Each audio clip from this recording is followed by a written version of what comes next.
I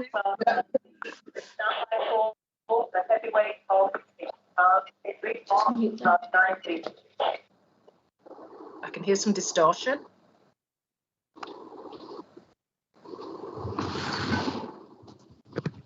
I'm really struggling with the sound. Distortion. Okay, shall I carry on? All right.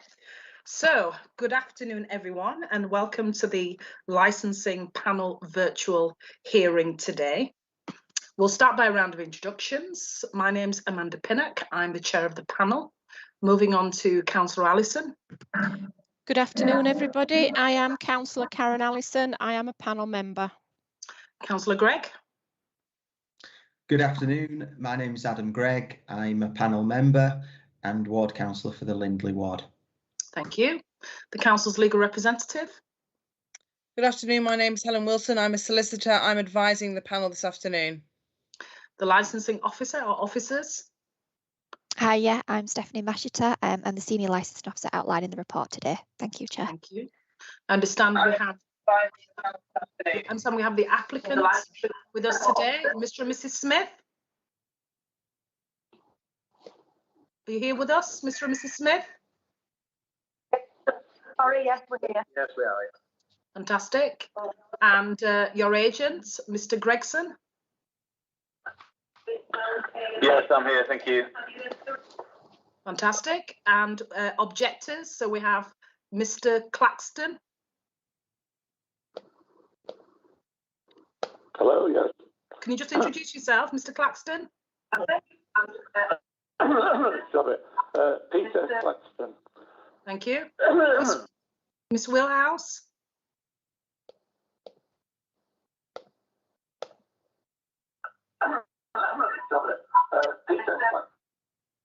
Miss Wheelhouse, are you with us?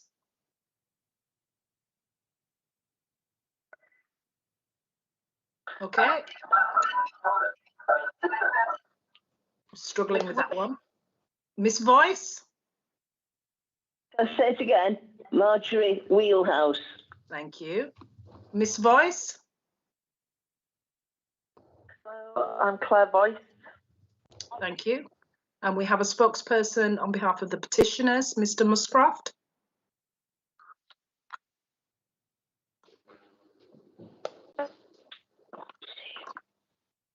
Mr. Muscroft, are you with us?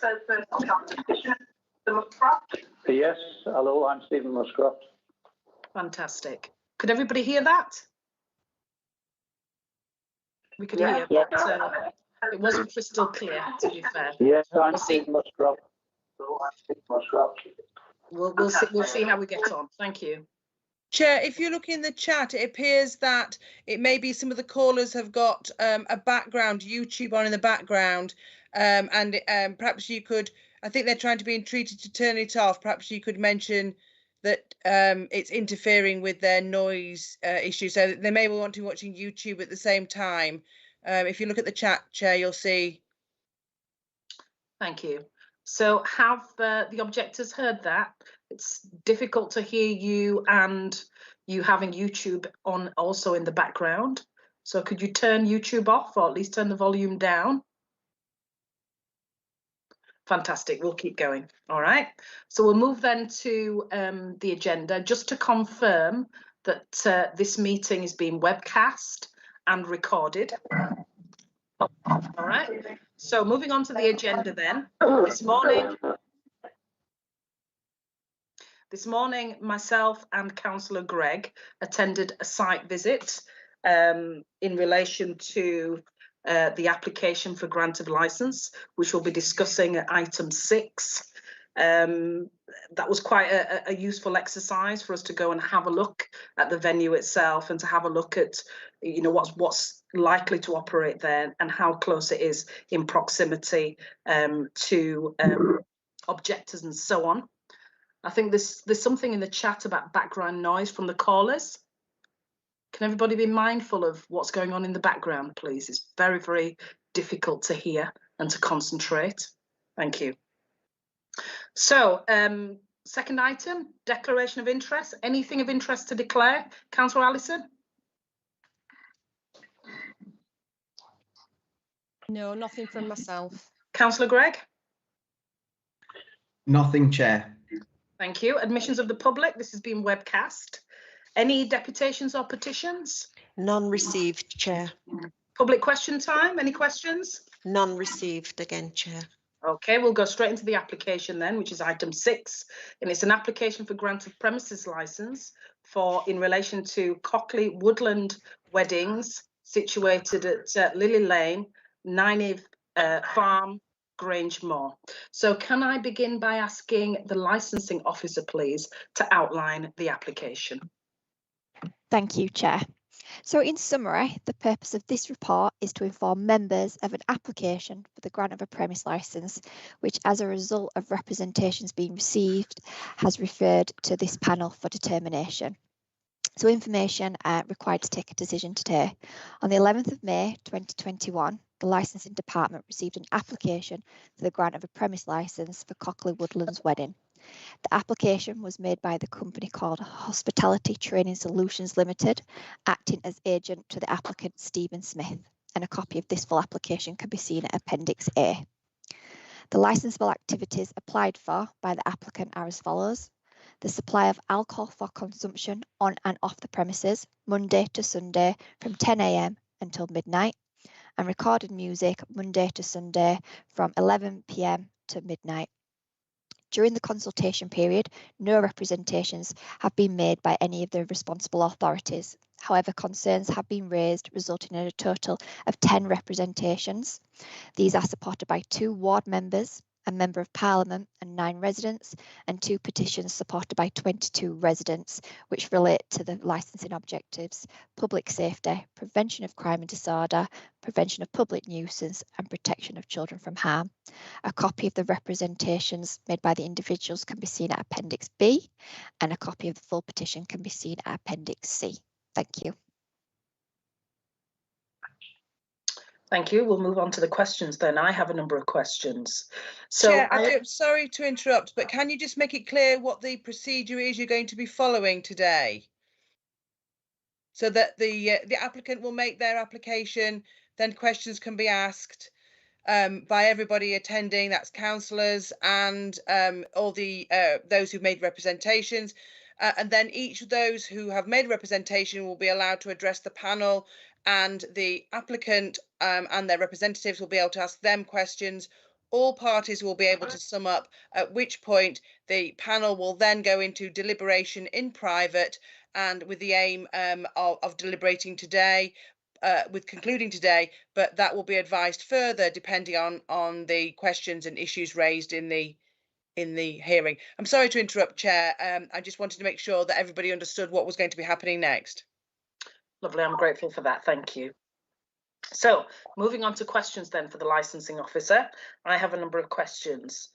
I understand that this particular venue has obtained temporary events notices over a period of time, and I'm just wanting to know, have there been any issues or any comments in respect of those events that the council is aware of? So we have had some recent temporary event notices, and the latest one was on the 3rd of July, just gone, from 10 PM till from 2 PM till 10 PM, reception of 30 people, obviously within the current COVID restrictions, and we haven't had any complaints or anything from Environmental Health or West Yorkshire Police, who are the 2 responsible authorities that we have to serve on. So they served the application up front. They can make a representation if they want. We didn't receive anything. The event's gone ahead, and we haven't had anything in as of yet to Environmental Health, and nothing has come our way. Our systems are currently down today and tomorrow, so I can't go on to see if anything was refreshed last night, but as it stands as of now, no.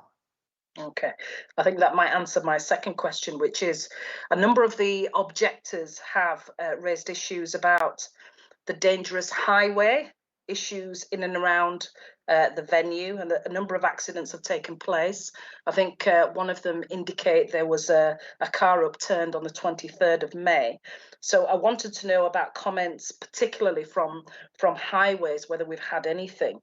And really just to clarify, particularly around the highways issue, whether you'd see that as more of a planning consideration rather than a licensing consideration. I think it'd be important to make that distinction for the objectors who have raised that in their submissions. It would be yes, Chair. So those queries around the accidents and the highways, that would be the highways department, or including planning. They would take that information into consideration. Under the Licensing Act, we don't consider that. Even parking isn't considered one of the issues that we discuss under making a formal representation on what is classed as valid. So when this application has come into us, we wouldn't take those things into consideration. Thank you. I haven't got any more questions for now. Councillor Allison, any questions? No, Chair. Councillor Gregg? Just picking up on something that we saw this morning on the site visit, was curious to know, well, it's a couple of questions actually. First one, could the applicant explain what the background to the acoustic netting that we'd seen was? Or is that something we can pick on later? Yeah, so Yeah. Councillor Gregg, Sorry. what we're doing at the moment is the licensing officer has just outlined the application, so it's specific questions to the licensing officer. Oh, that's within the council's knowledge and gift. Apologies, if that I do helps. apologise. Apologies. It may be that the council are aware of the netting. I don't know. Maybe you want to put that. I can jump in there. Unfortunately, not. No, you'll have to get that from the applicant. Sorry, I haven't seen any reference to it either on the applications, but thank you for that. Thank you. Okay, thank you. The applicant then, the applicant's agent, do you have any questions of the licensing officer at this stage? I have no questions, no. Okay, all right. Okay, moving on then. So can I invite the applicant's representative then to outline the application, please, on behalf of Mr. and Mrs. Smith?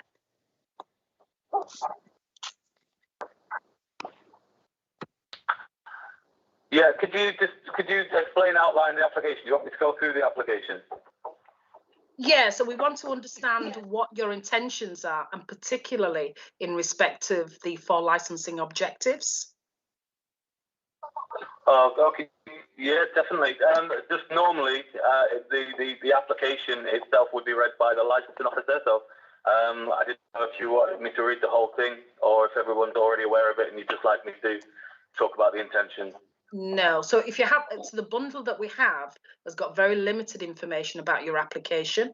We've got the actual written application with the information in there, but is there anything additional you'd like to tell the panel to help us arrive at our decision? That's what we need. It's that information that will help us. Okay. Well, I'll start from the beginning then with the application itself and how we got involved after speaking with Stephen.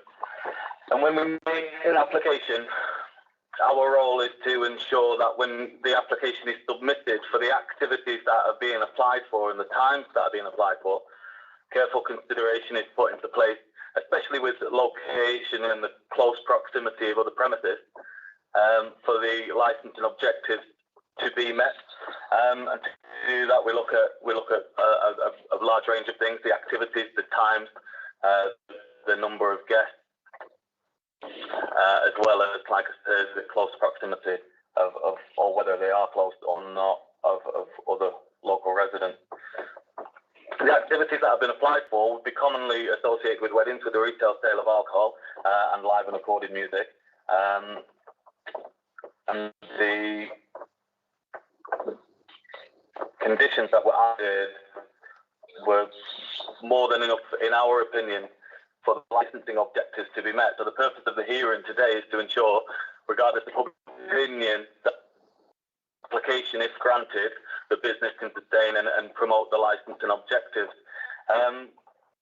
During the consultation period, the 28-day consultation period, we did liaise with Environmental Health, who offered some additional conditions which we missed, which we happily accepted. And I'll just read that from our correspondence. So noise from amplified and non-amplified music, singing and speech arising from regulated entertainment emanating from inside the premises shall be controlled so as to be inaudible inside any noise-sensitive location in the vicinity of the Kirklees Woodland Wedding Venue, Lily Lane, Grangemore. To enable the applicant to check whether this condition is being met, suitable monitoring positions may be agreed with the responsible authority, which means that after the application, or if the application is granted, with liaising with the environmental health, suitable checkpoints will be made for monitoring of noise. To comply with this condition, noise from the premises shall not be audible at this point. Licensees are advised to carry out simple sound checks outside the nearest noise-sensitive property by listening to the music coming from regulated entertainment. If the music is clearly audible, then it is likely that this condition is being breached. Therefore, steps should be taken to reduce the volume of noise. In case of dispute, the applicant can verify inaudibility by demonstrating zero increase in the LAEQ1 min over the background LA90 music off, and zero increase in the L10 TVS L90 exceedance in each 1/3 octave band between 14 Hz and 160 Hz. So this is all information that has been put together by environmental health and agreed upon by us. It goes on further to say all amplified music, singing and speech provided as part of the regulated entertainment, included that provided by a third party, shall only be played through the in-house sound amplification system. Clear and conspicuous notice shall be displayed at all entrances, exits and in outdoor areas, requesting patrons to respect the needs of the local residents and to leave the premises and area quietly. All staff shall be trained in ensuring the quiet dispersal of patrons, which is extremely important, and the number one focus of the application is to promote staff training. And then the fourth, there shall be a 15-minute cooling down period at the end of the evening when the regulated entertainment shall cease. This will allow customers' hearing to adjust before they leave the premises and will mean they're more likely to be quieter as they leave. The aim of the cooling down period is to stagger the departure of the customers to help prevent being a public nuisance. So a lot of work was put into from the environmental health by Alexander Gary to put them conditions forward to ensure that the licensing objectives could be met with the conditions that we'd already offered in the initial application.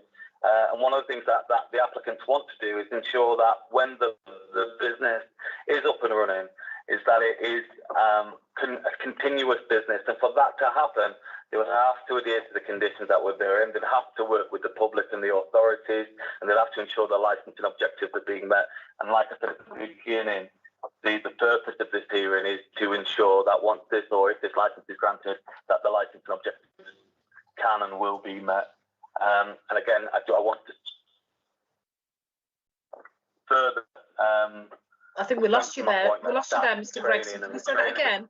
We lost you there. How much? Probably the last 30 seconds. Fantastic.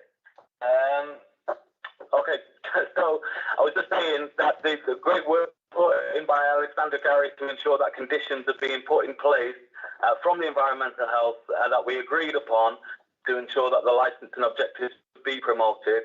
Like I said at the beginning, the purpose of this hearing is to ensure that if this license is granted, the licensing objectives can be promoted. Regardless of public opinion, we take into consideration everybody's representations if they are indeed relevant. And I'm glad it was mentioned at the beginning about anything to deal with any other previous applications or anything to do with traffic or parking aren't relevant. And I think that actually takes away any public safety issues, because I think the only public safety issue that was brought up in the representations was to deal with traffic. But I don't think we're here today to discuss any public safety issues. I think it's just the public nuisance side of it. Like I said, the things that Alexander Gary has put in place with what's already in the application is enough to ensure that the licensing objectives can be met. Thank you. Okay, is that the end of your representations? That's the end of it. Well, it's not my, yes, it's the end of my section. Yeah. Jane, sorry, Stephen's going to go on to speak as well, but I was just waiting to see if there was any questions. Okay. Helen? Yeah, Yes, Chair. I want to be clear. I did note down some of the conditions they appear now to have agreed with environmental health, but I didn't get them all down. I'm wondering how it would be best to get these issues. I'm not aware that these correspondence with environmental health is actually in the licensing pack, which may be useful. I don't know if the licensing officer has got any information about that. I know she's put her hand up, so I'm guessing she may well do. Thank you, Chair. Thank you. Was the licensing officer? Yes, hi. Yeah, so I do have a copy of the conditions, and I have just noticed myself it's not actually in your bundle. So there were a set of conditions that Anthony has just gone through that had to be agreed with environmental health and the applicant. They had to be signed and agreed, and they will go on the license. I know you haven't seen sight of them. I could send a copy over via email if you want to look at them. Yeah, I don't know what. Yes, please. I think when we're deliberating, we really need to have sight Yeah. of that. I agree. Okay, best way for me to send them to Jenny first, or? I think you can email them across and then we can have a Okay. look at them Yes. as we're Chair, deliberating. the only other thing I would say is that given that these are conditions in relation to the noise issues, it was almost, I imagine that it won't be useful to read it out in the actual hearing itself, because I'm sure those who've made representations would want to know exactly what conditions have now been agreed, because it sounds like it does change some of the fundamentals in the application, given what Mr. Gregson did say, and I managed to note down, Chair. So Melanie is suggesting those are read out now. I think that may be a sensible idea. I agree. Just, and then they do need to be emailed over to you as well, Chair. But perhaps somebody who has sight. I'm sorry, Stephanie, to be nominating you, but I think, and they might be lengthy, but I think it's important that everybody understands, Chair. That's fine. I will ask Michelle if that's okay. If you want to email them over to the panel now, and then you've got them in front of you, but I'll also read from what I've got on my screen now. Fantastic. Thank Thanks, you. Steph. Okay, so it says, so this is from Alexandra Gary under the noise pollution part of environmental health. The first part came from the public safety observations of environmental health, and that does say no observations. So it's broken down into two sections. And they've highlighted the prevention of public nuisance. So I'll read from the top. So it says, it is my understanding that the venue does not have a full plan permission, but is allowed to operate up to 28 days per year through permitted development. The main TP has a zone array modular speaker system installed, which allows music from the venue to be controlled so as not to cause a noise disturbance to nearby residents. In order to protect residents from noise disturbance, it is recommended that all amplified music is played through its system, and I therefore recommend the following conditions, and I can confirm these have been signed and agreed by both parties. Noise from amplified and non-amplified music, singing and speech arising from regulated entertainment emanating from inside the premises shall be controlled so as to be inaudible inside any noise-sensitive location in the vicinity of Cockley Woodlands wedding venue on Liley Lane, Grangemore. To enable the applicant to check whether this condition is being met, suitable monitoring positions may be agreed with the responsible authority. To comply with these conditions, noise from the premises shall not be audible at this point. And then an informative note says that licensees are advised to carry out a simple sound check outside the nearest noise sensitive property by listening to the music, etc., coming from regulated entertainment. If the music, etc., is clearly audible, then it is likely that this condition is being breached, and therefore steps should be taken to reduce the volume of this noise. So that responsibility is with the applicant. In case of dispute, the applicant can verify inaudibility by demonstrating 0 increase in the LAEG 1 minute music playing over the background of LA 90, which is music off, and 0 increase of the L10 TVS L90, which exceeds in each 1/3 octave band between 40 Hz and 160 Hz. I'm so sorry, I don't understand what these actual variables are.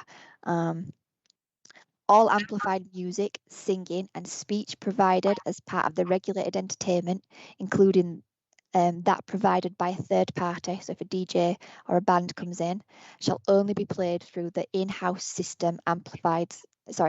sound amplification system. Clear and conspicuous notices shall be displayed at all entrances, exits and in outdoor areas, e.g. any beer gardens, requesting patrons to respect the needs of the local residents and to leave the premises and any area quietly. All staff should be trained in ensuring the quiet dispersal of all patrons. And then the final condition was there shall be a 15-minute cooling down period at the end of the evening where the regulated entertainment shall cease. This will allow customers hearing to adjust before they leave the premises, and this will mean that they are more likely to be quieter as they leave. The aim of the cooling down period is to be staggered the departures of the customers to help prevent the public nuisance. Thank you. Thank you. We'll now move to questions. So, Mr. Gregson, I think it'd be interesting to know a little bit more about the business itself and the venue. Are you able to shed any light on that? Yes, the business owner is going to speak after myself, and I think probably Stephen is the first person to ask about the business and the venue. Okay, so we'll move to Mr. Smith then. Hello there. Sorry, stay with me. You don't have any other questions about the application? It's likely there will be after we've heard from Mr. Smith. Okay, no worries, thank you. Hello there, yeah, I'm Stephen Smith. What I'd like to do firstly is just outline what we're trying to do at Kirklees Wood. A lot of this isn't, this won't be relevant to the licensing application. However, it will give everybody a little bit more background on what we're actually doing, because there does seem to be an element of speculation about what it's going to end up being, and how things are going to go. But I'll just explain where, from our point of view, where we're coming from and what we want to try and achieve with the wedding venue. So we bought this premises about 5 years ago, and it was clear that when we bought the premises, that the woodland, and especially the area at the bottom of the wood where the wedding venue is mainly operating, was an ex-council tip site, and it was in quite poor condition, as is the rest of the woodland. Now, our sort of one of the things we wanted to do with the property was enhance it, so we've done that. We've cleaned a lot of the fly tip rubbish away, and we are trying to enhance the woodland and bring it back to what it should be, really. And the idea of starting a wedding venue on the basis that we're operating on permitted development was to, part of the profits were going to be used to enhance the woodland and try and attract more wildlife and more diverse wildlife. And we saw the venue we're doing this, so that's what we set about doing in 2019. The plan was to open the wedding venue last year, and obviously COVID restrictions have thwarted that somewhat. Some people may know that we put a planning application in. There were initial concerns about the wedding venue, which we understand, and what we tried to do was we put a planning application in place just so that, that would give the council a chance to, condition things and have an element of control over what we're actually doing. So the planning application has been refused, and that is now at appeal. And that's pending until sort of the back end of the year. We won't know whether we get planning or not until the end of the year. In the meantime, the reason for us putting a licensing application in is because when we had consultation with Alex, Gary and the environmental team relating to the planning application, they were very supportive. They came down, looked at it, we demonstrated the sound system, they were happy with it, and they actually supported our planning application. And we made a commitment to Alex, Gary, because they were really helpful, and they really did help us out. And we made a commitment that, going forward, we are committed to making sure that this doesn't cause problems for our residents. Myself and Jane do not want to, it's not where we're coming from, to just to do whatever we want. That's the reason for the application. But again, it's another opportunity, for the council to have an element of control, so that we're not just doing whatever we want, operating under temporary events notices. That's where we're coming from with it.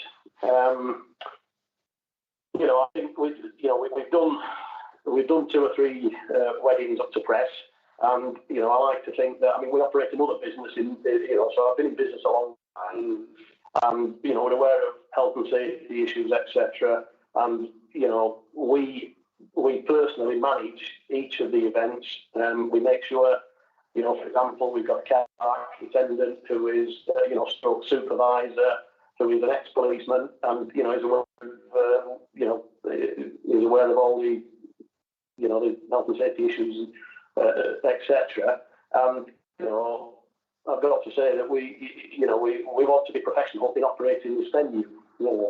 And we want to work with the council and let the council obviously have all of the control. That's where we're coming from. Interrupting there. Yes, fine. As part of the planning application, we did. It seems to be that the noise nuisances does seem to be the main concern. But we have, we have genuinely, as part of the planning application, we've had an acoustic assessment done. Professional acoustic assessment, and we've taken advice on the sound system that we've installed, and we're quite confident that the sound system isn't going to be a problem further down the line. When somebody mentioned the netting that we put up earlier on, and that's something we've put up recently, because obviously we started going back into doing the weddings that we've got now, and we just thought, right, just to be double sure that there's not going to be an issue, we've put an element of netting up in a small area where there is an opening in the woodland, just to negate some of the sound. But we had a wedding on Saturday night, and you could, we sort of went round a couple of the NSRs, and we certainly couldn't hear anything. And you couldn't hear it up at the main road. It's only sort of 100 metres away. So the sound system we're operating, we're in control of it, and nobody else, everybody else's music has got to go through that. Obviously, as per the agreed conditions, that the environment have put on there.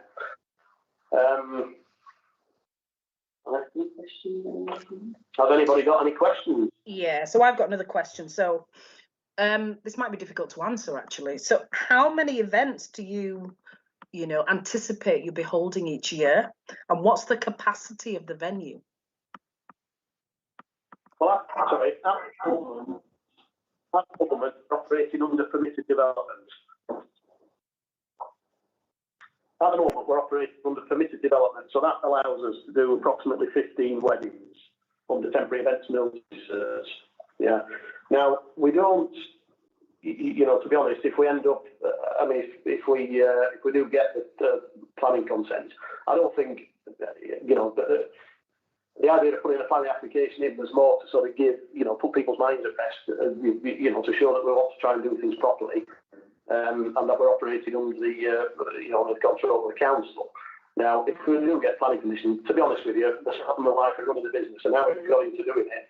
Even if we get planning permission, we're probably not going to operate more than more wedding events. And so really sort of 15 events, and the maximum number of people is, 82.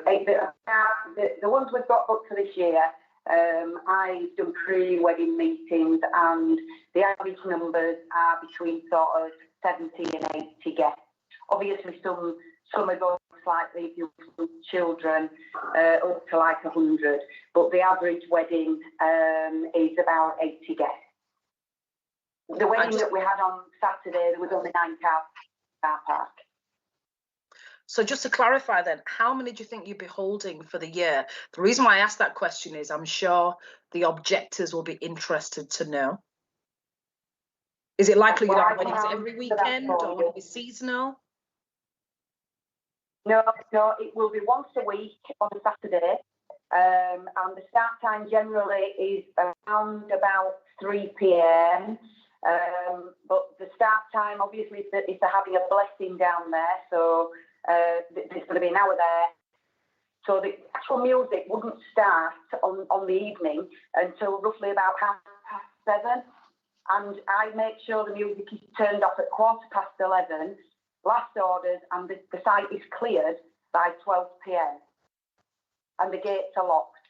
And that's what you've got to remember is, I've got staff working there that want to go home.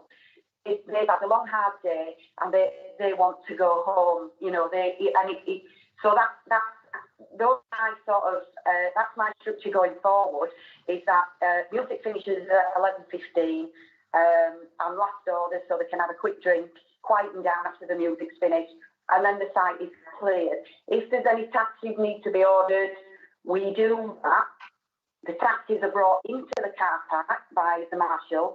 The guests are put in the taxis, and then the taxis are seen out of the car park onto the road. So Peter actually sees the vehicles onto the highway lane to make sure it's safe for them to pull out. So we've kind of hopefully got all that covered. But going forward, like I say, we've discussed this, and maximum weddings for us, because obviously we want the summer as well, it's going to be no more than 15 weddings, and they will all be held on a Saturday. They won't be held through the week. Okay, thank you. Just one more question. So I understand that you have had temporary events notices, so you've held a number of weddings so far. In the bundle, objectors, I think there's 1 or 2 objectors have talked about how events have impacted on them in terms of noise nuisance. I think one lady talks about it carrying on to the extent where she struggled to sleep and have a restful night as a consequence. How do you think, if the license is granted, how do you think that you would combat a situation like that? What do you recommend that you intend to do? Sorry, Jane. Sorry. Yeah. I'm alright to step in 2 seconds. Just with what we were saying before and the agreements that we've made with the environmental health for the conditions that have been added, I think are more than enough to ensure that the objectives will be promoted and that there would be no public nuisance. If there was a public nuisance, then action could be taken on that. But with the conditions that have been agreed with the environmental health and the conditions that were already in the original application, there should be more than enough to deal with any noise issues. One of the things Alex Gary did put into her conditions was that these conditions are proportionate and reasonable to prevent public nuisance being caused at noise-sensitive properties nearby. Right, okay. There's only one last question that I have, and it's because it was sort of put in, I think, Appendix C, which was one of the petitions. It's one of the licensing objectives which has been raised, and I don't think it's been covered so far. And what's been said here is that this event might encourage disorderly conduct. Have you got any comments on that? Okay. How you intend to combat that? Yes. Can I answer that one, Jane and Steve? Yes, fine. So alcohol, the retail sale of alcohol is a licensable activity. It's a legal activity under the grant of a premises license or a temporary event notice. To do that activity, you must promote the licensing objectives of prevention of crime and disorder. So for you to have that license, there are actions in place to prevent such disorder. To say that this would encourage is implying that there wouldn't be anything put in place to prevent the crime and disorder that would happen. And that's how every premises license is granted based on, you can do this alcohol sale, so the retail sale of alcohol, if you can prevent the crime and disorder and promote the other licensing objectives. Staff training is the most important thing with the prevention of crime and disorder, as well as working with the authorities. Clear policies, clear procedures, clear actions to be taken, and that's how any disorder would be dealt with. I think you sort of indicate, don't you, in your application that stewards will be employed at each event to help guide people to and from the parking area. Yeah, and again, just with it, I mean, to say that one venue that sells alcohol would encourage disorder more than another venue that sells alcohol would encourage disorder, more than anywhere else that sells alcohol would encourage disorder. I don't really see as relevant. Alcohol is a legal thing to sell under license, and the prevention of crime and disorder is a licensing objective that must be dealt with. And I think there's enough, again, in the application that demonstrates how we would prevent crime and disorder. Okay, thank you. I'll move to my colleagues now. So, Councillor Allison, have you got any questions? I'm just looking at one of the complainant letters, and I just wondered if you were aware of this. The music has been playing well past midnight. It can be heard in my house, which has meant that I've had to lay in bed trying to sleep, but having to listen to the music until it stops. Are you aware of an event where the music went on well past midnight? We've held 3 events in 2 years. Yeah. And they've all been weddings, and they've all finished. The music, I stopped the music myself at 11:15 stated. My staff then want to go home, as I explained earlier. Now, there is another wedding venue in Grangemore. Now, whether they get mixed up with that, that's a marquee that goes into the field, which is about half a mile away from Grangemore. And I can 120% guarantee that the music that goes on down at our venue finishes at 11:15. I live on site. My son and my daughter-in-law live on site, and we want sleep. They work full-time. They've got busy jobs.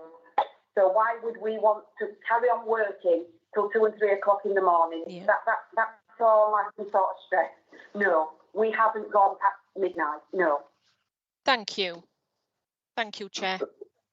Councillor Gregg? Thank you, Chair.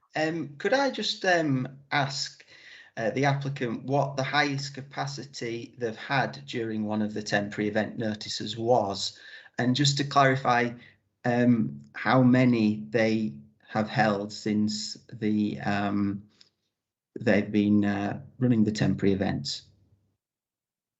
Yeah, the highest capacity has been 100 guests, and we've had 2 weddings, 1 christening and the wedding on Saturday, which again was a COVID wedding, 2 COVID weddings, 1 wedding in 2019 and the christening. Now, we did 3 weeks last, didn't we? 53 evenings, but they weren't events. Yeah, no, those are the only events, yeah. Thank you. Can I just ask as well, obviously you've mentioned christenings, and one of the questions I was curious to know was what else were you planning to hold other than weddings? Because obviously might give us a bit of background. Nothing else, just weddings. Sorry. Yeah, going forward, weddings. No birthday parties, no christenings, just weddings. And could I just ask as well, obviously based on the environmental health objectives, it does appear that there does seem to be, these objectives do seem to be based on a lot of goodwill from the applicant being upheld, and I'm not for 1 minute suggesting here it wouldn't be. However, I would just like to know a bit more about the setup with the sound system. Obviously, in terms of, do you have an in-house DJ who's always going to be at the venue, or are you going to have different people coming in for different weddings? Because ultimately, controlling the sound is obviously going to be key. And how are you controlling the sound with the sound system? Does it have a limiter or any technology on it? Well, right, okay, so yes, we control, if the music, say if you want a DJ, that's done by us, yeah, through our music system. What I do going forward is I obviously speak to my client and I get details. It's very rare there's an external DJ coming in, but if there is, he plugs into my sound system. Again, if they've got a band, they plug into my sound system. I make a phone call before just to ensure, obviously, you know, they're rigged up for doing that. And And that is how we do it, and that's how we've always done it. So we control, so I can set the sound on the R-Zone speaker system to 85 decibels, yeah, and that's where it stays. So whoever comes in has got to plug into our system. Nobody will bring their own PA system in. It all goes through ours, which, to be fair, is easier for DJs and bands, etc., because they don't have to think about bringing all their own speakers. They can just come with their instruments or whatever and plug into our system. Thank you. So could I just clarify, you have got the technology to limit the sound to 85 dBs? Yes. Okay. Yes. Thank you. And we have a decibel meter, which I was using on Saturday evening. And to be honest with you, the decibel level outside the TP was around about 52. So that's how low the music was. Probably less than that at some point. Thank you. Chair, I just had a couple of queries on the security as well. Obviously, when you do get to 100 guests at a wedding, potentially young people, potentially enjoying themselves with alcohol, it could potentially have the potential for disorder. I appreciate the applicant have set out CCTV measures. I think marshals were mentioned as well. But in terms of, are there any plans for security or in terms of the weddings that are going to be of a higher capacity? Yeah, you can Okay, well, firstly, what I'd say is that we do have, the weddings are on the side, according to the temporary events notices, the weddings are on the side that we don't really, if we're operating on temporary events notice, we don't really need to put security on there. However, we do have, our sort of parking marshal, who is well, he's my brother-in-law actually, and he's an ex-policeman, a retired policeman. And he is, basically we do have supervisors. There are, I'm always down at the venue when there's a wedding as well, so we're quite, and obviously we're operating the Challenge 21 system, so we're monitoring people who are drinking, and we're keeping an eye on the ones who are drinking too much, and we're watching for, we are monitoring for any kind of trouble, sort of, disruption all day.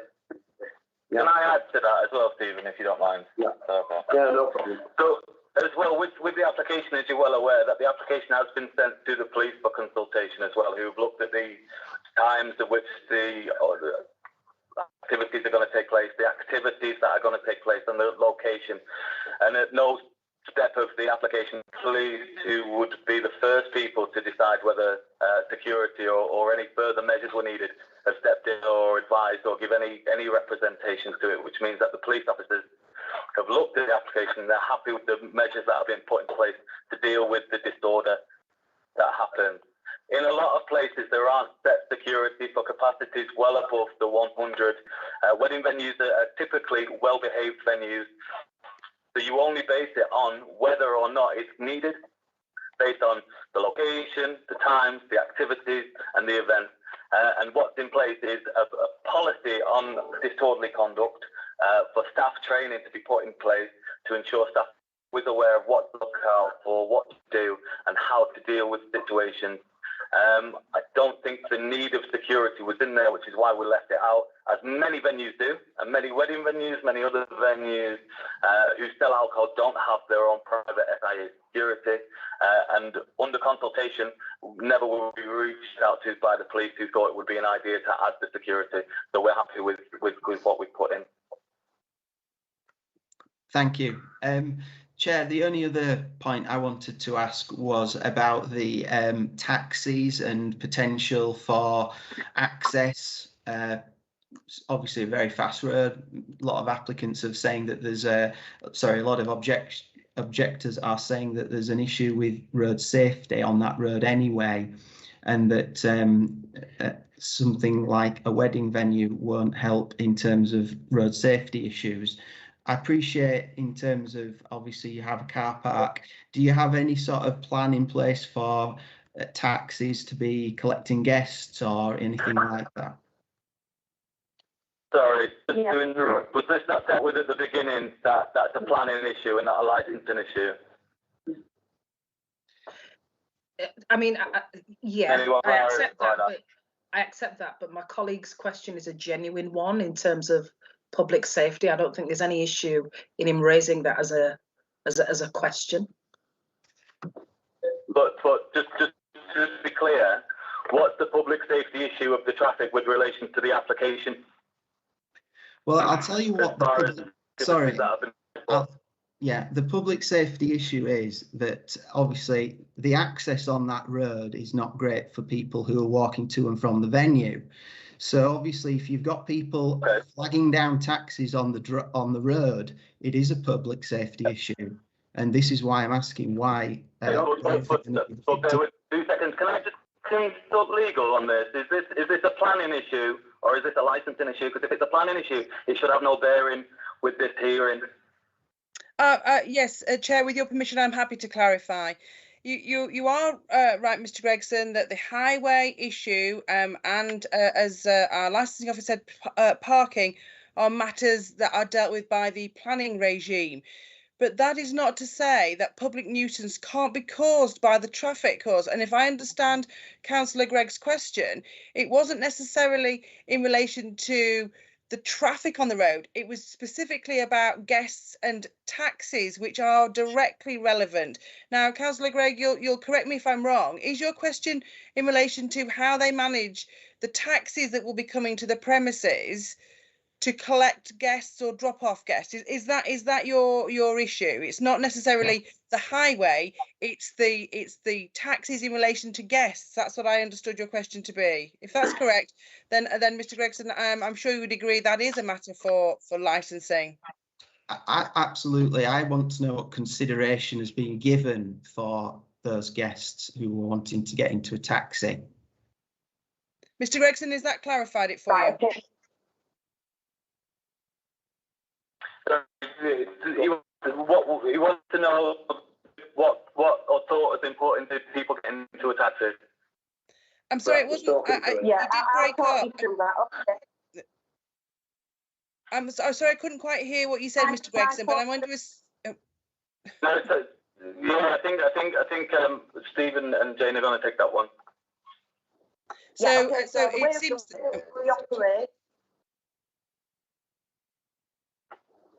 Sorry, can you hear me? We can hear you. Hello? We can hear you, Mrs. Smith. Okay, so the way that we operated is, what happens is, the guests would book a taxi through us.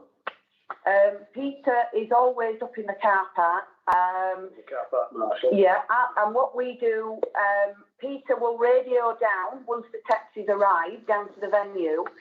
I will then send the guests up. The taxi brought into the venue, so at no point have people been on the main road waiting for taxis. The taxis are always brought into the car park.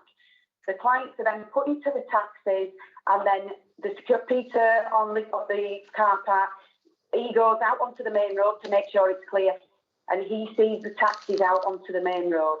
Guests couldn't flag taxis down on Liley Lane because it's very rare that taxis are driving up and down Liley Lane anyway. But that's our policy, is that taxis are pre-booked through myself or on the evening, and then as soon as the taxi arrives, we get radioed down and we send those guests up. So even we're never going to have sort of 20, 30 guests up, because guests start leaving at sort of 8:30. So trickle from the venue. So as soon as the taxi comes, they get brought into the venue and the clients get into the taxi, and then they get escorted off-site safely. So we have covered that. Can I just say as well that Liley Lane, it's probably, the time when we're doing the, a wedding event, and the time when the majority of people are leaving at the end of the night, that is actually, it's probably the quietest period on that one. Quietest period on that road anyway. We take on board that, during the daytime, it is a fast piece of road, and that's why we're taking these measures. You know, we genuinely don't want any accidents, but we feel that it's safe. Has that clarified the position for you, Councillor Gregg? Yes, thank you, Chair. Thank you. Thank you. Councillor Allison, I think you had your hand up at one stage. It was, I couldn't quite hear the decibels, but Councillor Gregg, I think you said 80. Did you hear 80? 85. 85. 85. Right. Thank you. That's okay. I'm going to move to the objectors. If they have any questions of the applicant or the applicant's representative. But what I want the objectors to do is bear in mind what's already been said, what representations have already been made, and the arrangement with environmental health, which has been signed and agreed. So I'm going to move to Mr. Claxton. Do you have any questions of the applicant, please? So is that directed to Mr. Claxton? Yes. Okay, the line isn't too good. There appears to be a number of discrepancies from what's been with regard to timings. One in particular, on the 6th of March 2020, it would appear there was a birthday party. This was a Friday. Now, okay, this is in the past, but we judge what's happening in the future by what happened in the past. And music continued well after midnight on this occasion and got louder as the night went on. Also, singing and chanting is also heard. Now, March, we're in the house, windows and doors closed, and this was quite audible. Things are different in the summertime. We're near residents to Kirklees, and noise nuisance has directly affected us in what has happened in the past. In previous events, music has continued actually until 1 o'clock in the morning and after. This concerns us, excuse me. In the summertime, we have definitely loss of amenity in our garden or Mr. Claxton, our house. Mr. Claxton, can I stop you there? Is there a question in there? Yes. You're going to have an opportunity to make representations afterwards, but are there any specific questions? Yeah. My misunderstanding there. Yeah, not used to this, so I'm bound to make mistakes. Questions. The question is really, I suppose, judging on what's happened in the past, can there be a guarantee that things will change in the future? The answer to that is yes, Mr. Clarkson, yes. This is why we're working with the council. You know, this is why we signed Alex Gary's conditions. Like I say, this is not an all-night party venue. This is purely for weddings. And once my staff have been working hard, like they do during the couple of weddings that we've done, you know, they do not want to be still down at that venue past 12 o'clock at midnight, and neither do we. We've both got full-time jobs as well. And I don't want to have to be laid in bed all day on a Sunday because I'm tired from the night before. It's not a nightclub, it's a wedding venue. And it does close, like I say, those gates are closed and the music finishes at 11:15. Can I just say as well, Mr. Claxton, can I just say as well that I think on the 6th of March, that is actually my daughter's birthday. And I think what you're referring to is, you know, that it was a private party that we had at our house, and I think that's probably, you know, where that came from. And yes, I will concede that on that occasion the music did go on. It was a 21st. But it was a 21st, my daughter's 21st birthday party, and it was a private party in which we did it, you know, got at the venue, but at our house. So that does that answer your question? Well, yes, it does. So obviously, obviously going forward, you know, with the venue, we've committed to abiding by the conditions, you know, that have been attached by or placed by environmental, and we've committed to doing that. So going forward, I would very much doubt that you're going to have a situation like that, from our venue. I do notice on the application that it was for recorded music. In conversation over the last half hour or so, I do now hear that bands are being introduced into it as well, which are not really recorded music. Can you explain that, please? Well, bands have been not introduced. I think there's the odd one where, again, they will be plugged into our system. So the music levels will still be the same regardless of whether it's recorded or whether it's live speaking or music. It will all still go through our system, and the music levels won't change. Okay, thank you for that. No further questions at this time. Thank you. The licensing legal representative would like to come in. Yes, Chair. I'm just wondering if Mr. Claxton is aware of the deregulation provisions, and that's why the application may look a little odd that the licence has been applied for from 11 till 12 for recorded music, and that would mean that they're not looking for a licence for live music after 11 o'clock. Because they don't need a licence for recorded or live music up to 11 o'clock, subject to there being a maximum capacity in the venue. So unless the licensing has got anything to add, that is why, and maybe the applicant wants to clarify, but that's the legal position. There's deregulation on the playing of music, be it live or recorded, up to 11 o'clock. Thank you. Thank you. Okay, we'll move on. So, Miss Wheelhouse, do you have any specific questions of the applicant? Yes, I'm quite interested in various things that has been said. For instance, the woodland, when you first got it, and how you looked after it. As I understand it, one of the main things you did was cut down a lot of mature trees, which is looking after woodland. And not looking after the carbon output either. The thing about encouraging wildlife, loud music, flashing and loud bright lights does not encourage wildlife. So I can't see that. The thing about the decibels, I don't know about decibels really. What I do know is that Wheel is further down the valley, and when you've got something like that on, it's very disturbing. It's like a massive party, which was what it is. Miss Wheelhouse, can I stop you there? Sorry, can I stop you there? Have you got a question for the applicant? Have I got what, sorry?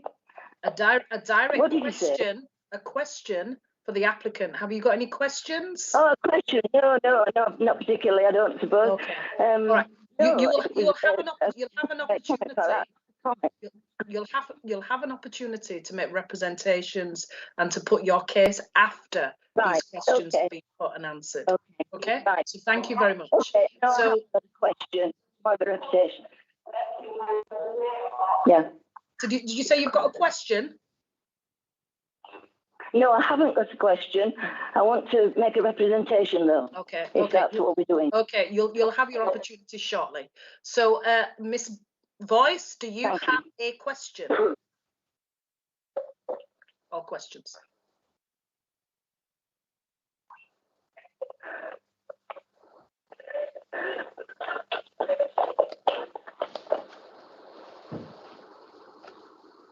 Miss Voice, do you have a question or questions? Okay, let's move on to Mr. Muscroft then, who's acting on behalf of the petitioner. Yes. Do you have any questions? Can you hear me? Yes. Can you hear me? Is that Miss Voice? Is that Miss Voice? Yes. I don't think that's why I'm still muted. Is that Miss Voice? Hello? Hello? You speaking? Is that Miss Voice? It is, yes. Can you hear me? I can. Do you have any questions? Hello? Hello, can you hear me? We can hear you. Oh, right. Do you have any questions? No, what I wanted to know was, yes, when it's been said about taxis coming and picking up from the venue, does that mean that there are members of staff actively stopping clients from walking up to the road? Are the people stopping anybody from walking up to the road?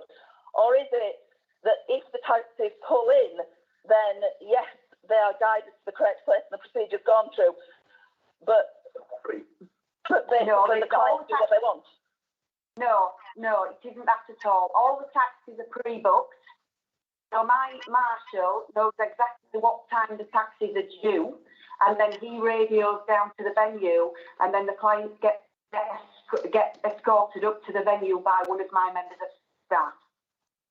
Okay, so up to where the taxi is, yeah. Can we have one at a time? Can we have one at a time? So, should we let Mrs. Smith answer the questions? Sorry, yeah. Yeah. So, Mrs. So that's Smith? how it works. So the clients don't just walk up to the venue, and because there's always a marshal in the car park, so it's never empty. So all the taxis are monitored, either pre-booked through myself, pre-booked through guests, which we are made aware of, and then people will radio down and say that the taxis from Mr. and Mrs. Jones, can you send the clients up? Well, the taxi comes off the road. But yeah, the taxi drives into the car. Yeah. Okay, Mr. Smith, is there anything else you want to add? So I just want to clarify, is that part of the contract when the booking is made that clients are not allowed to leave the venue on foot, and the taxis must be pre-booked in such a way that there will be sufficient parking space for them to arrive and collect the guests? Is that part of the booking, or is that people just go home when they want? At the end of the day, if somebody wants to walk home, I can't physically stop them from coming out of Lila Lane and walking down the path. If they want to walk home, that's their choice. That's not my responsibility. But with regards to people leaving the venue in vehicles, then yes, they are brought into the venue, and we do pre-book the taxis, because if we don't, and we finish at 11:15, and then people want taxis, that means we're, as staff, are stood around waiting for the taxis to come. So it's managing it properly, where the taxis arrive at, say, 11:15, 11:30, and, Peter's up there, and then he can radio down, and we escort the clients back up to the car park. So, at the end of the day, like I say, we can't physically say to people, I'm sorry, you can't walk home, because I'm not a police officer, I'm a venue manager. So I don't know whether that answers your question or... Yeah, and can I just say as well, I think that it's with the location of the venue, I mean, we're 1.5 miles out of Grangemore in one direction. The nearest sort of village the other way is probably Whitley, which is a couple of miles away. I can't imagine anybody sort of wanting to walk home in the dark at that time of night. Anyway, really, I think that the vast majority of people will, if we follow the license objectives, which we're going to do, we're looking out for people anyway, and their safety, Right. I think you've missed my point. My point wasn't people walking home. It was guests choosing not to wait until the taxi has come and they've been called down, but perhaps wanting a cigarette, leaving the venue, walking up onto the road and meeting their taxi. What I was meaning was, was there any actual contractual control over that, or was it a choice of the client as to whether or not they walked up the road? Yeah, in our sort of contract that our client signed, we stipulate that they must have the guest numbers sorted out, and all those guest lists sorted out, and they must have a means of getting home. they've got to make them all aware that they've got this venue is kind of in the middle of nowhere, and they've got to be able to get home, and they've got to, you know, they've got to pre-organise things so that they're not left stuck and just waiting for a taxi. I mean, we don't let that happen anyway, because if, you know, on the other case, people haven't got taxis, we will find them a taxi. we find them a taxi, and then we keep hold of them until the taxi arrives, you know. Yeah, but if they chose to, then they just go and pick it up from the road, is that right? They can't just walk out of the venue because the gate is closed until we know the taxis arrive. Peter will then open the gate, yeah, but obviously for other security reasons, the gate is left open all day. As soon as the guests are in, it's closed. And then as guests are leaving and taxis are coming in, the gate is opened. And Peter is up there anyway as a marshal. We're always monitoring the gate. People can't just walk out of the venue. Yeah. Right.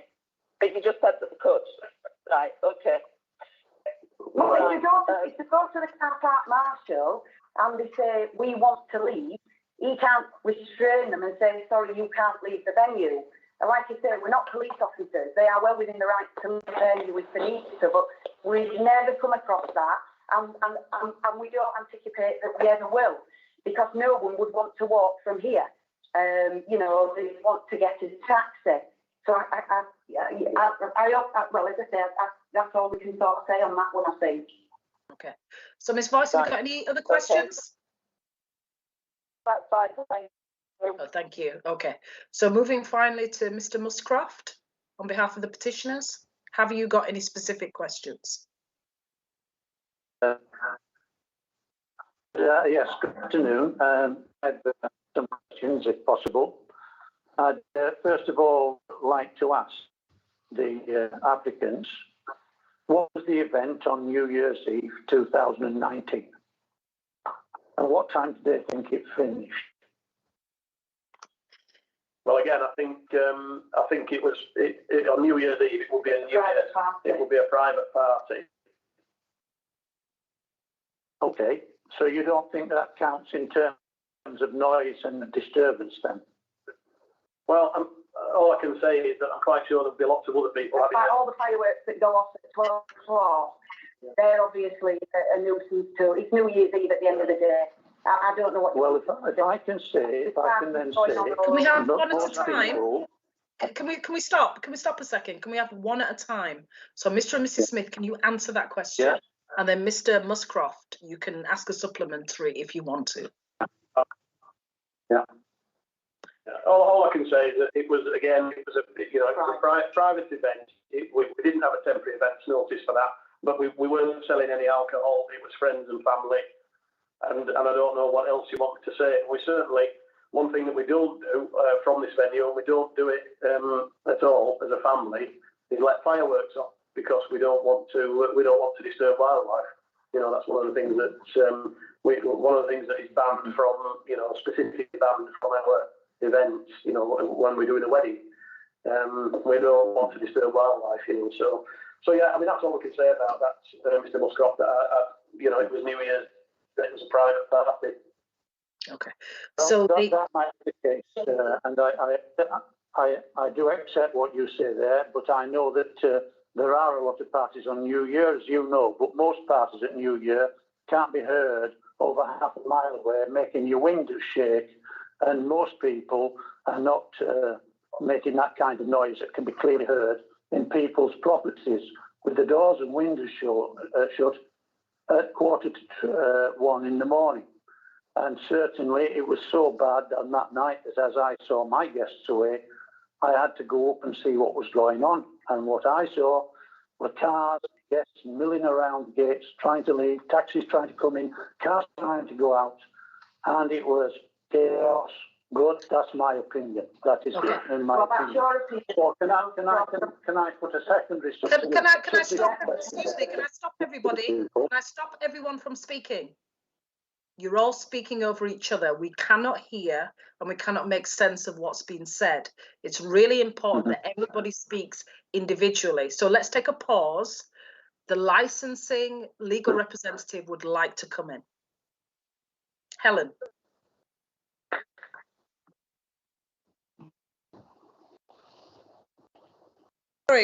Sorry, Chair, I was busy speaking and hadn't turned my volume on. I took the opportunity to go and read the application, and I've noted there are no standard timings. So there is no application for a late licence on New Year's Eve. So what you're looking at today, Chair, is an application where all noise finishes at 12 o'clock and the premises closes at 12:30. So whether or not issues have happened in the past, I think it's worth noting that legally you're only looking at the application in accordance with the times that have been set out, which finish at 12 o'clock. I thought that might be useful information for Mr. Muscroft and might clarify some of the questions he may or may not have. So I'm sorry for interrupting, Chair, but I thought it was relevant. Thank you. So, Mr. Muscroft, with Mr. Muscroft, with that in mind, Mr. Muscroft, with that in mind, do you have any other questions? Yes, please. I did have a subsequent question as well. We read about the new sound system and about it 85 decibels. I'm sure that people who don't know what that is very loud. And certainly for myself, at that kind of volume, I would be wearing ear defenders, especially for a long period. The second question is, we know that the music may be plugged into this sound system, but are people in this sound system? Because believe me, when people are outside the sound system shouting, carrying on, as they have done, and no doubt in future they will do, because alcohol loosens tongues and makes people excited. How is that going to be controlled? Okay, Mr. and Mrs. Smith. Right, okay, well, I mean, obviously, as Mr. Muscroft, as part of the planning application, what we did was we had a professional acoustic assessment done, and we've installed a sound system that they recommended, which is a directional sound system. Kirklees Environmental came out to look and assess the system, and we demonstrated it to them, and they were more than happy to support us within the planning application. They said, great, that's fantastic. There's no way anybody's going to hear that. I'll take on board, what you say about the sort of New Year's party and that sort of thing. However, going forward, this is the system that we've committed to use, and we're committed to sticking to the conditions attached or applied by environmental. And if people are getting round to Muscroft, I will obviously speak to those people and say, you need to keep the noise down. Obviously, you're at a wedding, but we've got to respect residents around the venue, and that's the way we operate. Which all comes under the licensing objectives, yeah. Really. So that gives really the licensing objectives. The license being in place, it gives. This is why we did this, to give people, more of a colour comfort, to put the mind at rest that we are trying to negate any, because obviously we've got to do that as part of the licensing objectives. So we will be doing that going forward. Prevention of public nuisance, which is one of the main licensing objectives. Okay, Mr. Muscroft, like to respond? And there's no point in responding further, because in fact, it just said I'll not ask any more questions. I'll leave it there. Okay, thank you. Councillor Gregg, got a question? Thank you, Chair. Can I just ask a quick question? Obviously, a lot has been said by the applicants about the licensing objectives and how they're going to uphold them. And in terms of obviously all the goodwill that they have said that they're going to adhere to, can they give me any background of have they run a wedding venue like this before? They said that they weren't full time. What confidence can they offer the panel that they have the experience needed to make sure that they can uphold the objectives? Because obviously this is, you know, this is a business that will need presumably somebody who's capable of handling the license responsibilities. So it's just an opportunity really for the applicants to let us know if they have got that experience. Yeah. Okay. Greg. Well, I hold my personal alcohol license, for which obviously you've got to go and do a sort of an exam, and you've got to be competent before they actually give you one. And you know, you do an exam at the end of the you know, the personal license application, which I passed, and obviously I've got the. I mean, but also what I will say is that, you know, I've run another business. We have another business which my son now runs, and I'm sort of semi-retired from. So the wedding business is really myself and James' full-time business. We are looking after this, and my son runs the other business. The other business is specialist construction work, and I think that you can't operate in the environment that we've operated in with that business for the last 25 years without being, you know, a responsible person, responsible for other people's health and safety, you know, with gangs of men, etc. And, you know, we've got to put method statements together. We understand all the, you know, health and safety regulations, and, you know, we have a trained eye. We're not just sort of coming into this without any experience. We know what we're doing. Does that answer your question? No, thank you. It gives me an insight into obviously, you know, your background, and obviously, yes, it's a helpful answer. Thank you. Okay, so let's now move on to the objectors. So this is your opportunity to put forward submissions about why you're objecting to the application. But what I would ask is for each of you to have at the forefront of your minds what has already been said. And also particularly in relation to what particularly in relation to what environmental health has agreed with the applicant. So I'm going to move to Mr. Claxton first. Yeah, Peter, back. Okay, I've listened to all this with great interest actually. It's difficult to relate what might happen in the future with past experience. What concerns me most of all is noise nuisance. The loss of amenity is of certainly some concern to me and my wife. We are a neighbour is directly affected by anything really that happens over at this venue. It's not possible to sit in our garden and enjoy listening to the birds sing, or as I like to do, read a book with what appears or what sounds to be like a disco with singing and shouting just at the other side of it, which is not a big distance. As the crow flies, we're 800 metres away. It's a remote rural area. We've lived here for 10 years, and we've had this hanging over us effectively now for the last 18 months. And it's certainly of some concern to us with the loss of peace and quiet on a fairly regular basis. When we bought this place and lived here, we never envisaged that anything like this would happen. It was beyond my imagination to think of this might happen.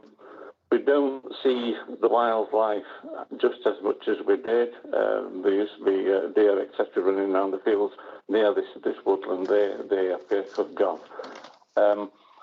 So my concern really is for antisocial behaviour and excessive drink, and I will mention drugs, which seems to be something that creeps in these days, could enhance antisocial behaviour. The other concern is, excuse me, emergency services are a long way from this venue. So if something should happen, it's a long time before they can get here. Just a moment, just take a drink. I just think that this venue in this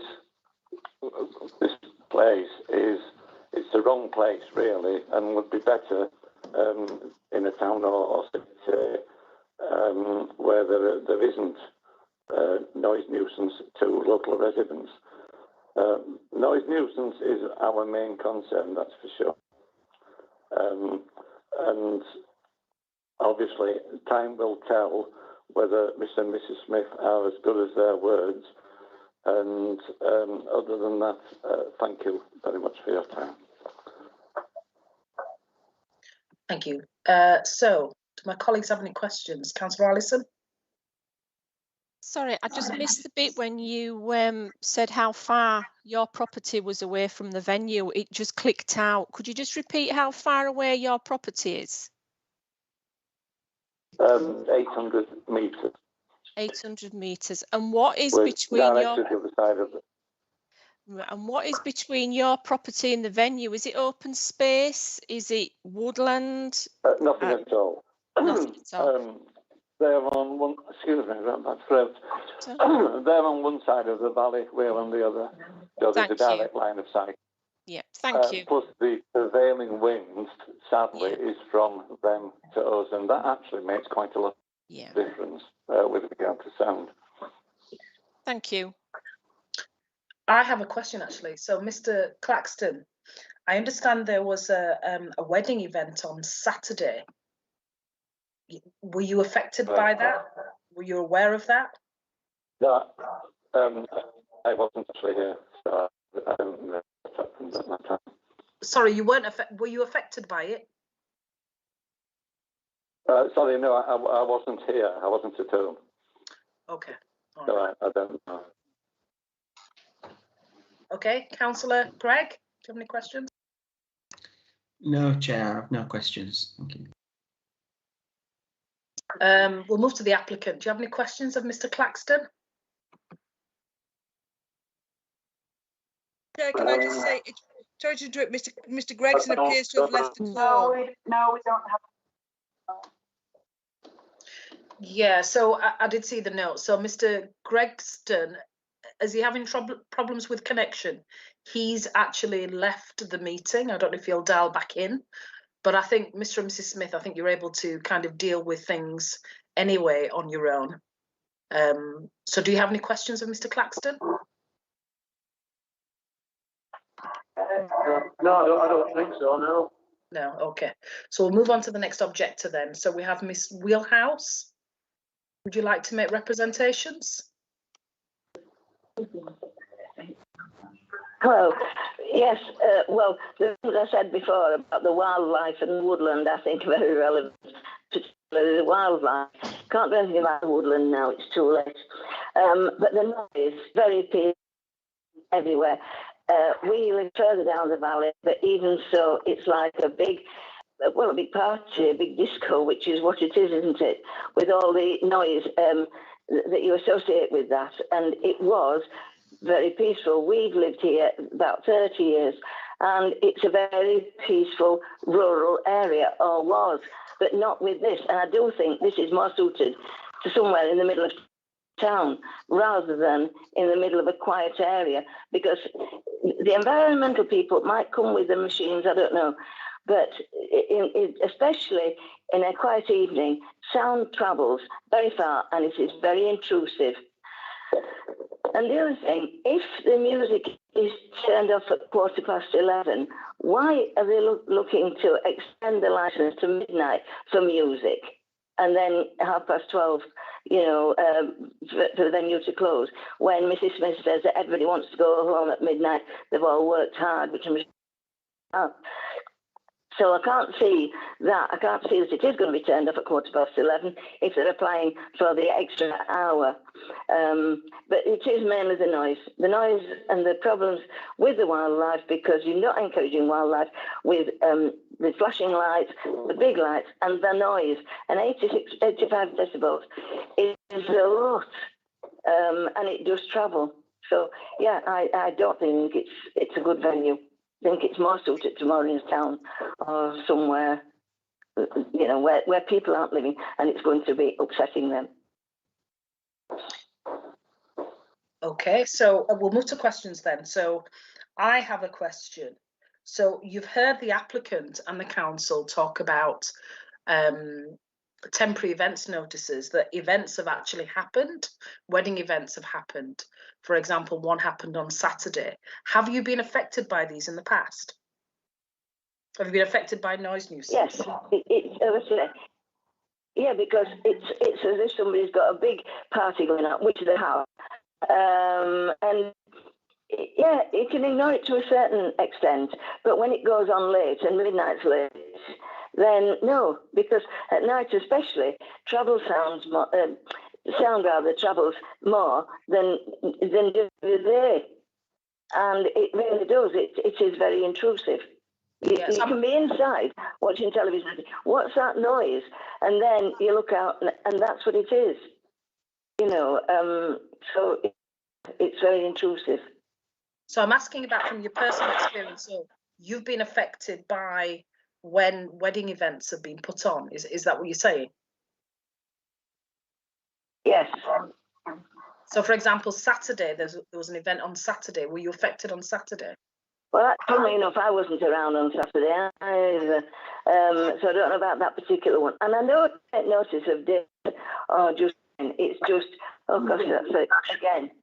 But if they're only going to have 15 weddings, why are they wanting to apply for license for the whole week, 7 days a week, from 10 in the morning till 12 at night? If there's only 15 weddings, I can't see that. You know, it just doesn't sound right. Maybe the applicant can respond to that when I get around to them. Weddings every Saturday. Yeah, if they're only having them every Saturday and 15 a year, why do they want a license for the whole week and for all day, every day? Yeah, so maybe the applicant can respond to that when not now, when I come to ask you that question. So I'm going to move to my colleagues. Councillor Allison, do you have any questions? No, nothing from myself. Councillor Gregg? No, Chair, no questions. Thank you. Right, we'll move to the applicant then.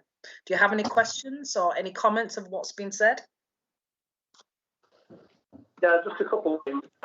I mean, what I'd like to say, you know, to Mrs. Wheelhouse, that the reason that we put the licensing application in was because obviously we're aware that local people are concerned about the noise, and this. I mean, we can operate on permitted developments and operate with temporary events notices, which doesn't give anybody any real control over the levels of music. However, this application, we want to show our commitment to this because we've agreed, you know, we've agreed with the environmental. They've imposed conditions on us, and we've agreed to abide by those conditions, and that's what we intend to do. So, in actual fact, this is better for the people. You know, we're thinking about our local residents and the people who may be affected by it, because we genuinely do not want to cause anybody any nuisance, and this is why we've applied for you know, and should we be operating outside those conditions and there is a problem, and environment agree that there's a problem, they've got the power to, you know, to come to us and say, look, you know, you're not working as you said, now make sure that you do, you know. So this, you know, the licensing application is actually giving you more control over the situation and everybody else.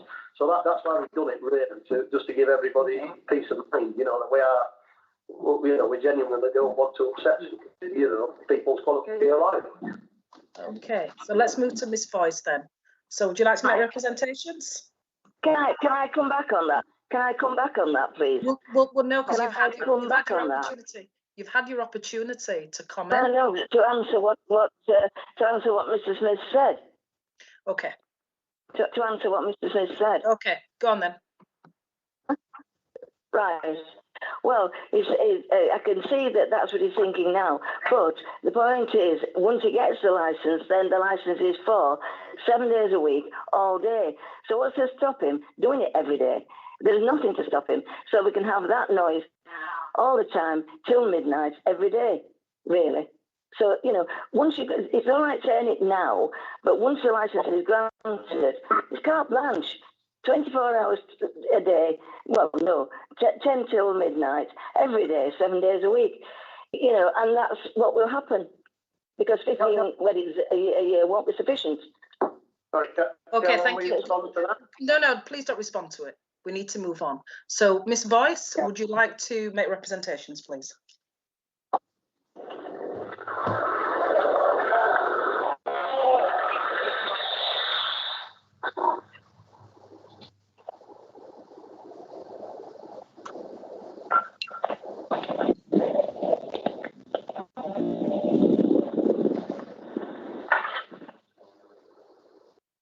Miss Boyce, are you with us?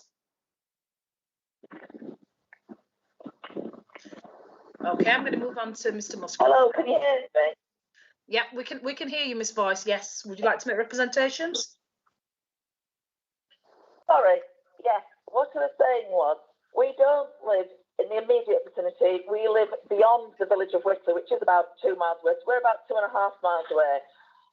The music is not invasive when we're in the house. It is when you are outside the house, to the point where it is noticeable, remarkable. It stops your enjoyment of the property, and it makes me feel very, very sorry for the people who are closer. That's my immediate thought. My other feeling is that when it's been said about the place being council rubbish dump, having lived in the area for 40 years, I have no knowledge of it being a rubbish dump, and having viewed the property, I never saw any signs of it being a rubbish dump. Not that particular area. I know further down was a many decades ago, but I haven't seen that. And I'm also concerned about, I'm really concerned about that road, because from being a teenager, I've had friends killed on that road. And I know that you said that that's a planning thing and not a highway, but it is still a concern. Having lost a child and having seen friends killed on that road, I wouldn't want anything that made that road worse. Sorry. I'm sorry, I forgot what I was saying. The other thing that does concern me is that there's quite a lot of disputes in what is being said. So it's a venue which, as far as I understand it, has been refused planning as being suitable for this sort of thing. So it is just being used on temporary licenses. But there's going to be a 365-day all-day license that's being applied for, and yet Mr. Smith has a personal alcohol sale license, which I would have thought he could have used. As I said, there's the discrepancy about the wildlife and what I know of the wildlife and what other representatives said about the wildlife, and the fact that Mrs. Smith has stated quite categorically that everybody has got a full-time job. This is not their job. And they've got the full-time job. They don't want to get concerned in this, concerned. And then Mr. Smith has said that they've basically retired, and they are both working on it for full-time. And I am very concerned with the things that just don't tie in. And I do think that, it could not the problem. Okay.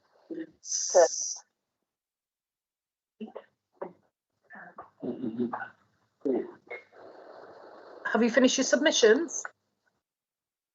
Sorry, yeah. Okay. So I'll move to my colleagues then. Any questions, Councillor Allison? Nothing from me. Any questions, Councillor Gregg? No questions, Chair. Thank you. Okay. I mean, I'll ask you the same question that I asked the other objectors. There was an event on Saturday night. Were you aware of that? Were you affected by it?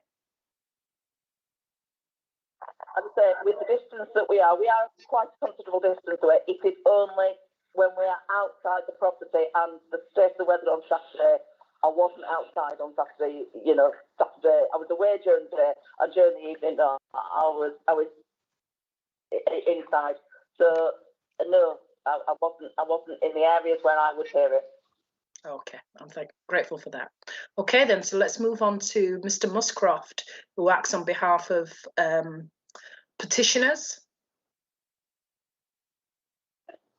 Yes, Chair, indeed, I do speak for. Sorry, Mr. Muscroft. Should we let Can I stop you there?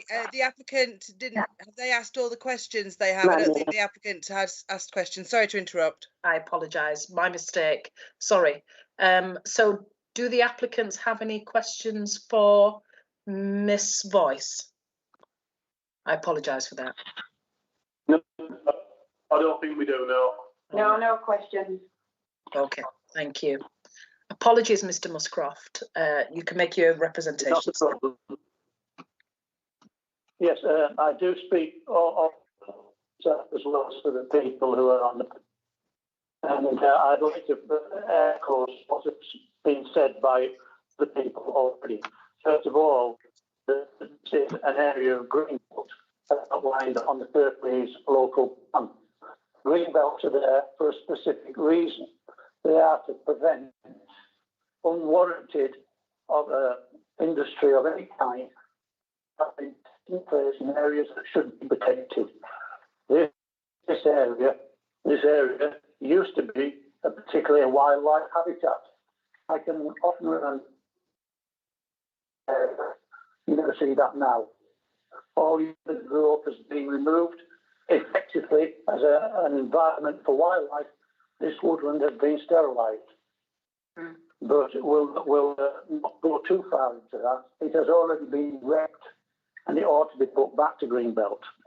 The points that we get and have had in the past from this venue has been disgraceful.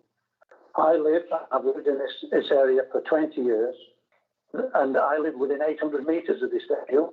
And when I hear it, the little glazing of my house, and I already had low music on the house, and that it is loud. It is very loud.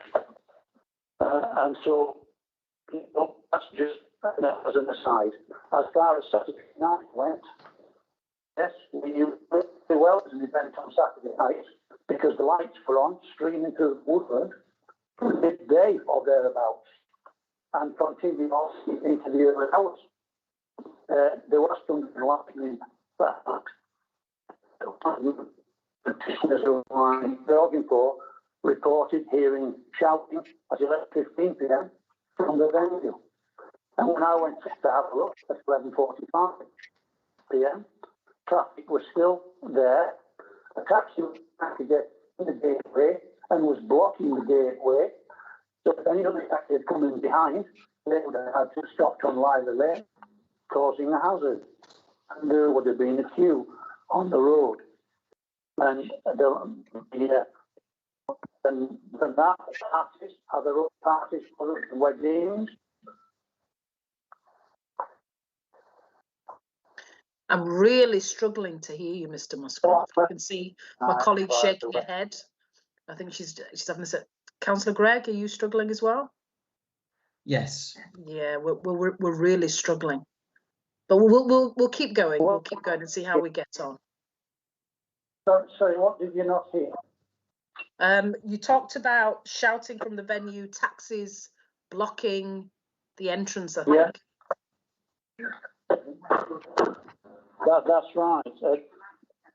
I know the lights went out at midnight, but the traffic when I went up at 2:45, there was a taxi waiting to get into the venue, stood in the venue gateway. That was any other vehicle behind wanted to get in, from getting in. That was the hazard on the road. And so, these things happen. They're totally unacceptable. Use of greenbelt. Totally unacceptable. They do not need a green license. There are at least 5 licensed premises within 800 metres of this venue that will provide alcohol.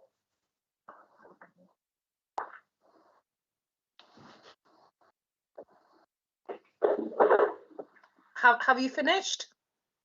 Okay. Yes, sorry. Okay, thank you. So when you talked questions now, so when you talked about shouting from the venue, taxis blocking the entrance, are you referring to Saturday? I wasn't clear. Yes, Saturday. Saturday. Okay. All right. So I'm going to move to my colleagues then. Councillor Allison, any questions? No, Chair. Councillor Gregg? No questions. Okay, let's move to the applicant then. Do you have any questions of Mr. Muscroft? Yeah, just one question. I managed the wedding on Saturday evening. Now,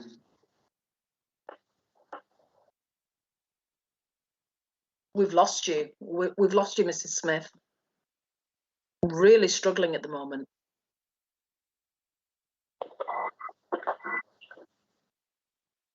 Are you still with us, Mrs. Smith?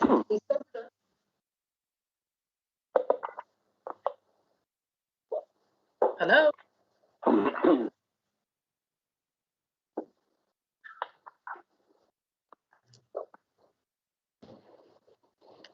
Mrs. Smith, are you with us? Mrs. Smith?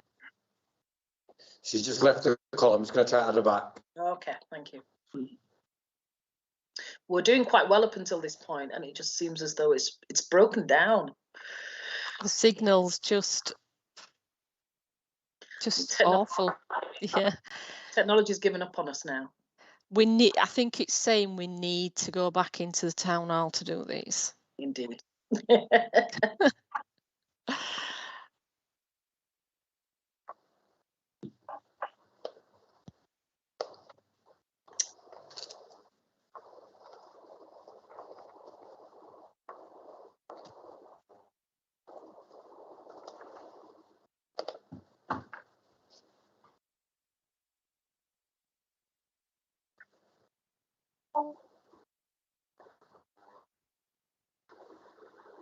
hello.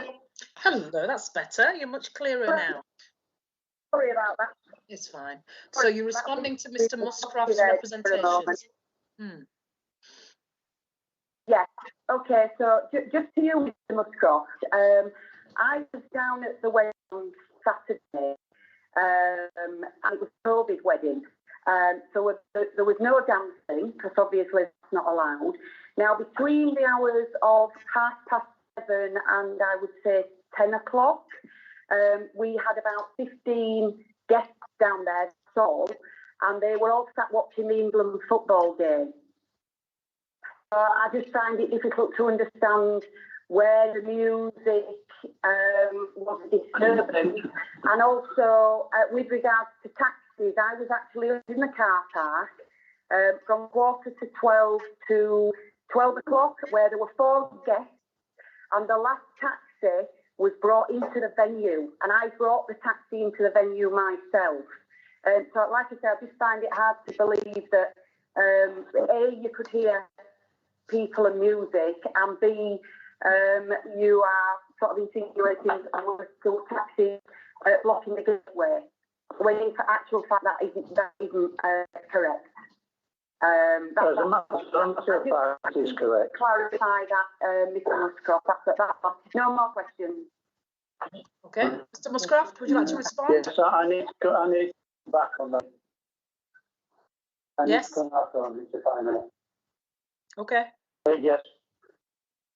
I never mentioned music at the venue.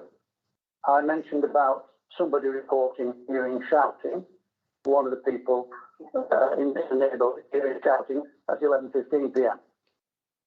I reported in a taxi.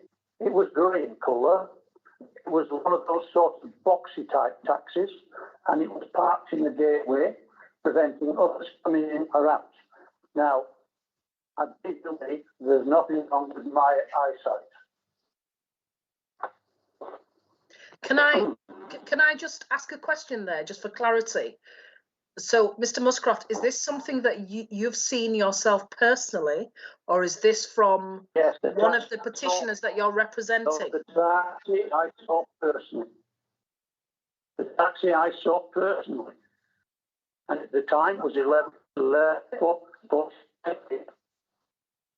Sorry, what could you just repeat that? What did you say? And I had a witness with me when I saw it. It's very difficult to hear you. Could you repeat it again? What did you see personally? I had a witness with me who can verify what I saw. Okay. So what about the shouting then? Was that you personally or one of the petitioners who you represent? No, this was reported to me by people nearby. Right, okay, all right. So back to the applicant, any more questions? No, no more questions. Okay, all right. So we've heard from the objectors now. So we're moving on to if the applicant would like to respond to any of the objections that have been raised. I know that you've sort of had an opportunity to do that. You've made comments and asked questions of the objectors to clarify various things. But do you want to respond to any specific points that have been raised by the objectors? Okay, so basically, again, with regards to Liley Lane being dangerous. Now, I actually spoke to Councillor Bill Armour about Liley Lane when they were clearing the pathways down there. Obviously, some people could walk down Liley Lane. Now, I asked Mr. Armour, well, the question was, obviously, this Liley Lane is a dangerous road. We all know that, yeah. Mr. Armour actually told me that the highways didn't have any concerns about the Liley Lane. And it was quite safe for people to walk up and down there at any point of the day. That was his reply, which I've got on email. So that was just regard to the highways. We pull in and out of this onto this road every day. We live on Liley Lane, so we know what the road's like. So, you know, with regards to the safety of our guests coming in and out of the venue, as I said before, you know, what other people say, that's their opinion, they say what they say. That's what we do. I've got an ex-policeman working in that car park. And I was up there on Saturday evening, and like I say, we had about 15 people left down there from 7:30 onwards, some of which left straight after the football, and I think the last client left at about 5 to 12, and I was up in the car park from 11:15 to 12 o'clock with Peter, with the marshal. I obviously that's coming from me. If other people are saying other things, there's nothing I can do about that. But we will, going forward, manage the venue. I also find it very, very, very hard to believe that somebody that lives 2 miles away can hear the music when we can stand outside the TP or up in the car park and we can't hear the music. And we've demonstrated this to Kirklees Environment, Alan Scarrett. I do find that very, very hard to believe. But again, you know, that's not for me to say they can't hear it. I just find it very hard to believe. But all I can say to the objectors is, going forward, it will be managed professionally. We can't guarantee that there won't be any noise from the venue. We get road noise every day. We get quarry noise. You know, we get traffic noise. There are other wedding venues, like I say, there's another venue up at Grangemore. There's the 315 over in Lepton. So it's not, you know, it's not a sealed deal that it's always coming from Cockley Wood. Just to explain that there are farmers that are having marquees in the fields, etc. But from our point of view, going forward with the business, we will do everything in our power to ensure that the noise and all the other points that have been made are addressed. But like I say, I can't 100% guarantee there's not going to be any noise coming from the venue. There's always noise from it's every day living, you get noise.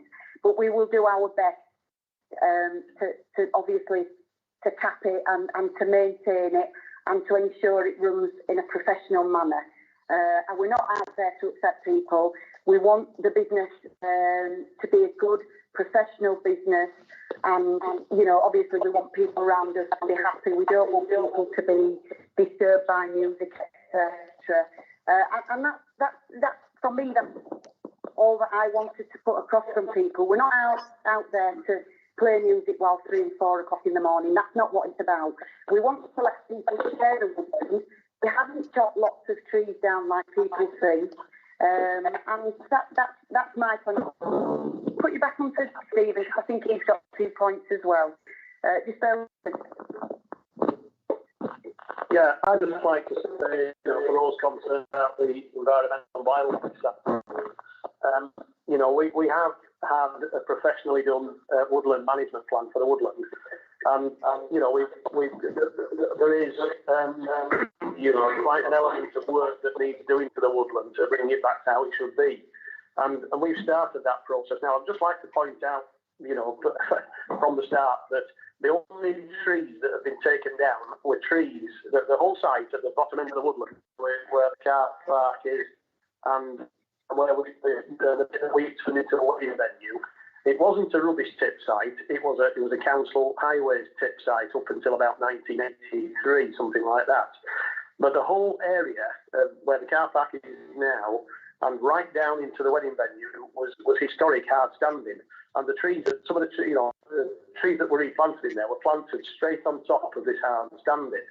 Now, the trees that we took down in the car park, we were advised by our features to take them down because the roots weren't going through the hard standing and they were unsafe. They said, look, they can just blow down any time.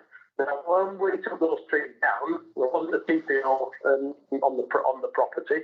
There is now a TPO on the woodland. So anybody concerned about us cutting trees down, that is not going to be the case. We can't put trees down now. We actually actively supported the TPO that the council put on it. We said, yeah, well, we agree with you.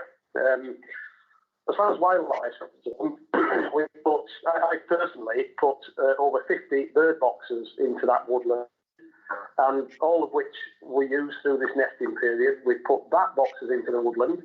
We've got birds of prey nesting down near the wedding venue, and I can categorically say that we have got deer in there because some of the small saplings that I've planted have been eaten by the deer, and we've seen the deer, so we've still got deer in the woodland, so we really are. Well, and going forward, our plan is to extend the woodland as well across our field to the side. We do intend to plant more trees, going forward. So we are keen on the environment side of it, and we really are working hard to sort of, and that's why really we're only going to do one wedding a week, because we think more than that is going to be disruptive to wildlife, and we don't want to do that. All the lighting in the woodland is very, it's LED lighting. We don't have any strobe lighting or any up lighting that goes up into the trees that might disturb things. I'm not saying, yes, you can see them, from the roadside when you're driving past, but and across, potentially across the valley as well. But they're certainly not bright lights. They're like two bulbs, so so we're doing everything we can. So I'm just really saying this just to put those minds at rest that are concerned about the wildlife. We are actively trying to encourage new wildlife. And, as Jane said, we are genuinely trying to sort of, operate this business in a professional manner so that we don't cause nuisance to anybody else. And the licensing application really, gives anybody objecting, sort of more, it gives you more sort of comfort, if you like, knowing that the council will be watching us, and you've got to abide by those licensing objectives and be, the conditions applied by environment. And whereas if we were simply operating on a temporary events notice, which we could do, those conditions wouldn't be in place. And I think that's all I've got to say. Can I just clarify something? Because I think I've got my wires crossed here. I've been making notes of what everybody said. Is it that you will be operating or you'll be having 15 weddings for the rest of this year, or is it that you'll be having something every weekend? What's the situation? No, we'll be doing, at the moment, we're operating on permitted development, yeah.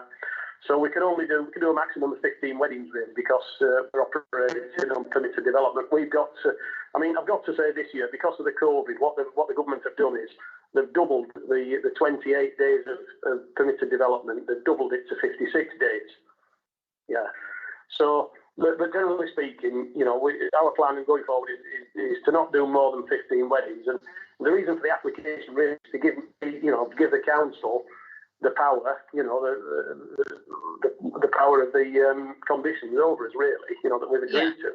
I understand that.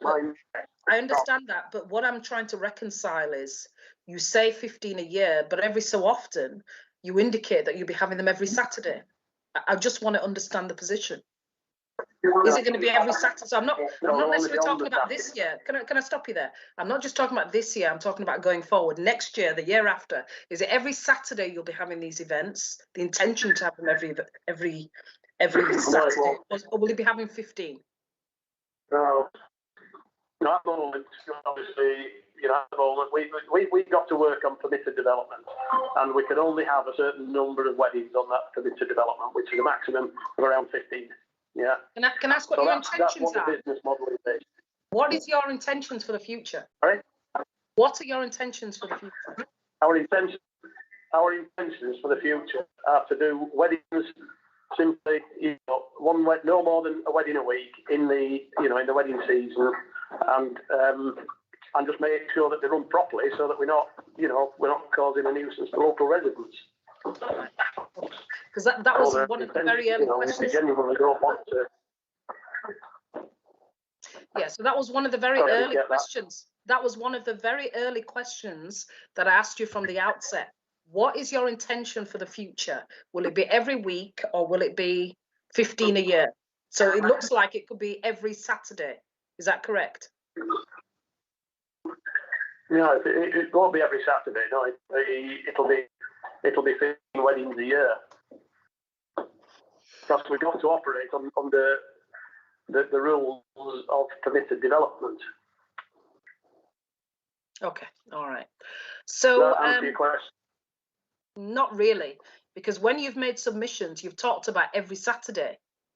You said that more than once, and I've made a note of that. But then you mention every 15 a year, so there's obviously more than 15 Saturdays in a year. Well, I think what we said was, the weddings will be on a Saturday. Everybody wants to get, but not necessarily every Saturday.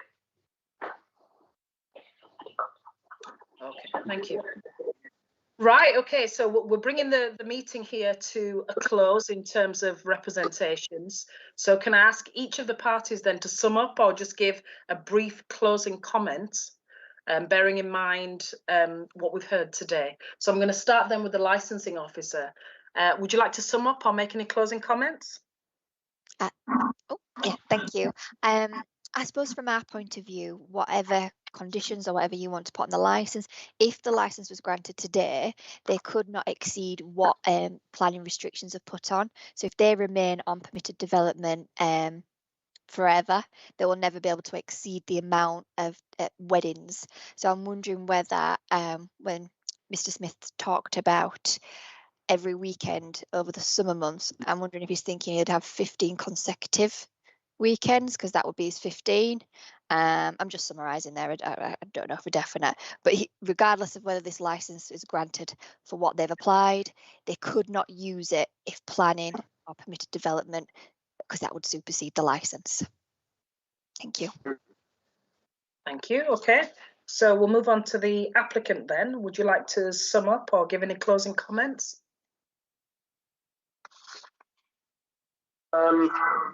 Yeah, I'll put Jane on. Yeah, just listening to those comments there. Yeah, absolutely correct.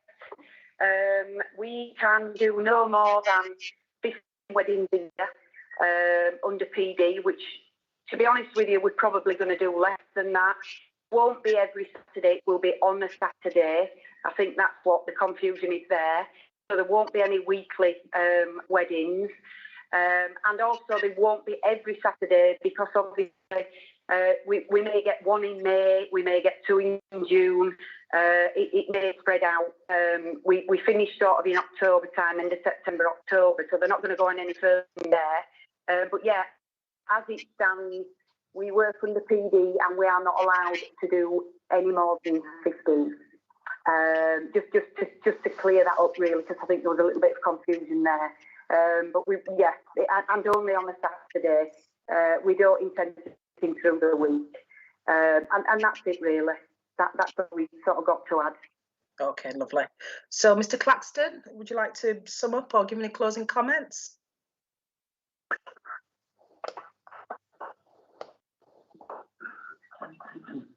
We'll have to wait and see what happens, of course, won't we?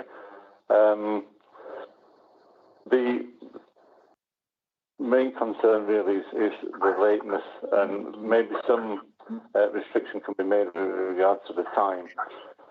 We like to go to bed a little earlier than 12 o'clock in the night. So I don't know. I think I'll leave it to your judgment to see what restrictions would be put on this if it's granted. Thank you. Ms. Wheelhouse, any closing comments?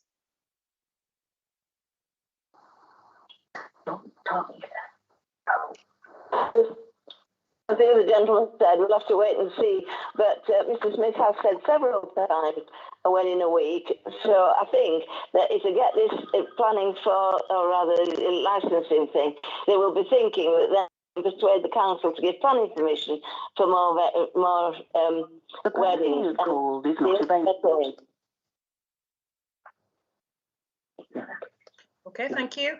Miss Voice? That's my worry. I think that's what will happen, because they've been refused planning, but they've still carried on. They find ways around. And I think this is another way that they're trying to get around the planning, so they can be there all the time. It's totally an unsuitable place. That's my point. Thank you. Thank you. Miss Voice? Mrs. Voice, she's had to go somewhere, so she can't answer. Okay. Mr. Muscroft? Yes. Is it just and only weddings, or can it be in the past any celebration? Answer that question. Sorry, I can't hear you. Could you say that again? Yes. Is it just and only weddings, or can it be, as in any party celebration? Is that a question? Well, it's just summarising up. Just leave it at that. It could be a question, or it could be a comment. I'm really struggling to hear you. Do you wish me to repeat it? Yes, please. Yes. Okay. Is it just and only weddings, or can it be, as has happened in the past, any party celebration? That's all. Okay. Either a question or simply a comment. Okay, thank you. So I think everyone's had an opportunity now to speak, to sum up and give closing comments. So we've pretty much come to the end of hearing submissions. My colleagues and I now need an opportunity to digest what's been said and come to a decision on what we believe is the appropriate direction in terms of the premises licence. Can I ask all participants to watch the webcast for the decision? And also, once a decision has been made, a letter will be sent out to the applicant confirming the decision made. Okay, so myself and my colleagues are going to leave this meeting, go into another meeting to deliberate in terms of the decision. So thank you everyone for joining today.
Good afternoon, everyone. So the panel have been asked today to consider an application for the grant of premises licence for Cockley Woodland Weddings, Liley Lane, Nineveh Farm at Grangemore. After listening to submissions and taking account of the conditions agreed with environmental health with the applicant, specifically dealing with the mitigation of noise nuisance, the panel has arrived at the following decision. And it's important also to clarify that not only have we considered the conditions of environmental health, but also we endorse those conditions, which only came to light during submissions that were made at this panel hearing today. So the panel have agreed the following: that the application regarding recorded music, that part of the application is refused. The application in relation to the sale by retail on and off premises between the period Monday to Sunday, 10 a.m. to 12 a.m., that part of the application is granted. In the event that residents are impacted by the venue or there is a breach of the licence, then residents or anyone else impacted can make an application for review of that licence. So thank you everyone for joining me today. Thank you to my colleagues on the panel and all the staff who have worked on this to make it a successful panel hearing. And thank you, Chair. Thank you, Chair.